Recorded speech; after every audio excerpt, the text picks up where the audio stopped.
안녕하세요 여러분, 스테르다입니다.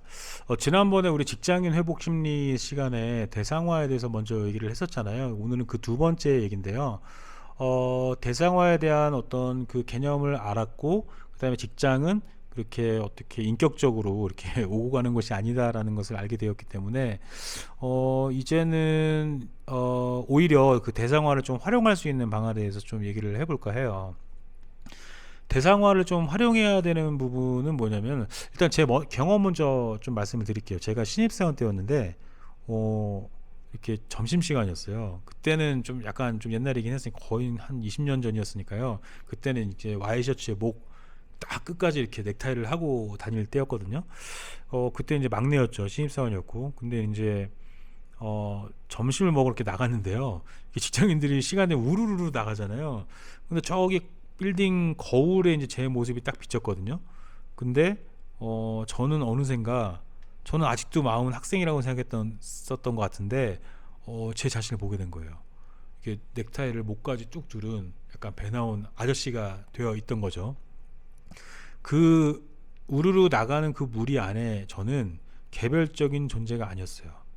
그 직장인이라는 어떤 그 그룹에 속해 있는 어떤 한 대상이었어요. 제가 제 자신을 그때 깨달았죠. 아, 나는 이제 아저씨고 직장인이고 회사원이구나. 그래서 그때 저는 스스로를 좀 대상화를 하기 시작했어요. 왜냐하면 어, 그 상황에서 제가 계속 학생의 마인드로 살았다면 안 되는 거잖아요. 그러면 사회 부정응자가 됐을 거고, 그다음에 회사에서 제 기량을 발휘하지 못했던 거죠. 그래서 대상화를 하기로 했어요. 그래, 나는 직장인이구나. 어떻게 보면은 나의 페르소나를 받아들이는 과정이었기도 하고요. 이거를 대상화를, 스스로를 대상화를 인정함으로써 어떻게 대상화를 좀 활용한 거죠.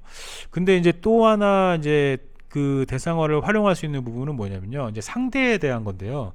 우리가 직장에서 사실은 직함이 다 있잖아요. 직함이 있고 직급이 있고 직책이 있는데 우리 뭐 사원, 대리, 뭐 과장, 차장, 요즘 뭐 직급이 뭐 없어지는 추세긴 하지만 어찌됐든 간에 우리는 뭐 프로라든가 어떤 뭐 전문가라든가 누구누구 씨라든가 어찌됐든 간에 우리는 직장에서 맡은 무언가 직책과 같은 또 다른 이름이 있을 거거든요.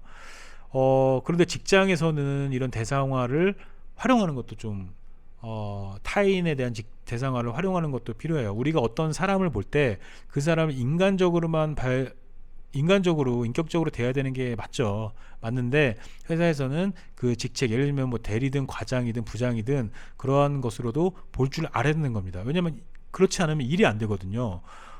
우리가 개개인의 어떤 그 사정과 이런 거는 다 봐줘야 되는 게 합당하고 인격적인 게 맞지만, 그런 것을 다 봐주다 보면 사실 일이 되겠어요? 안 되는 부분이 분명히 있겠죠.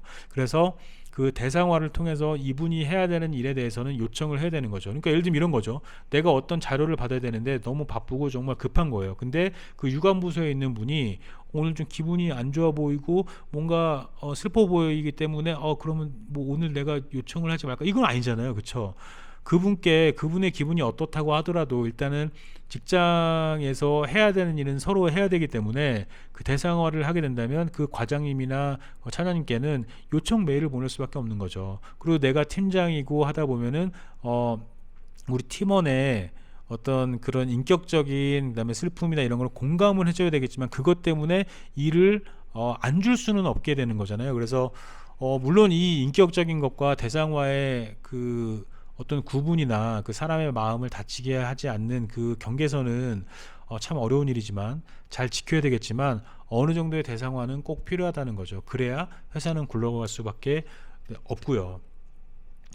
어, 그런데 이제 이런 연습은 좀 해야 될 것 같아요. 대상화는 하되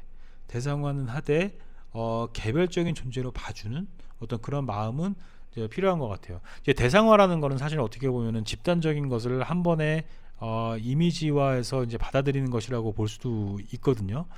그래서 되게 좀 어려운 것 같아요. 쉽진 않지만 예전에는 개별적인 사람을 무시하고 무조건 대상화를 했다고 한다면, 이제는 대상화는 하되 그 분들을 개별화해서 볼 수 있는 어떤 이러한 마음가짐이 필요하지 않을까 하는 생각이 듭니다.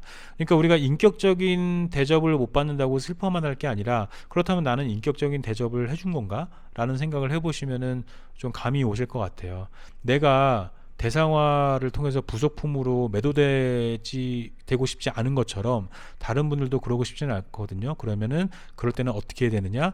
대상화는 하되 개별적인 요소들을 봐주시면 된다라고 보시면 될 것 같습니다. 자, 그러면 우리 대상화에 대해서 얘기를 해봤고, 우리는 왜 인격적인 인간적인 대접을 받지 못할 때가 있는가에 대해서 깊이 이야기를 나눠봤어요. 그래서 우리 많은 직장인분들께서 상처를 조금 덜 받으셨으면 좋겠고, 다른 사람의 상처도 개별적으로 봐주시면서 대상화를 하면서도 일은 또 효율적으로 해내는 여러분이 됐으면 좋겠습니다. 이게 아마 한 번은 되지 않을 것 같고요. 저도 아마 어려워서 계속 연습을 좀 해야 될 것 같아요. 그래서 서로 상처를 덜 주고 또 상처를 덜 받는 그런 직장에서의 생활이 됐으면 좋겠습니다. 그럼 직장인 여러분, 오늘도 회복하시는 하루 되시면서 다음에 또 이야기를 나눠보도록 할게요. 감사합니다.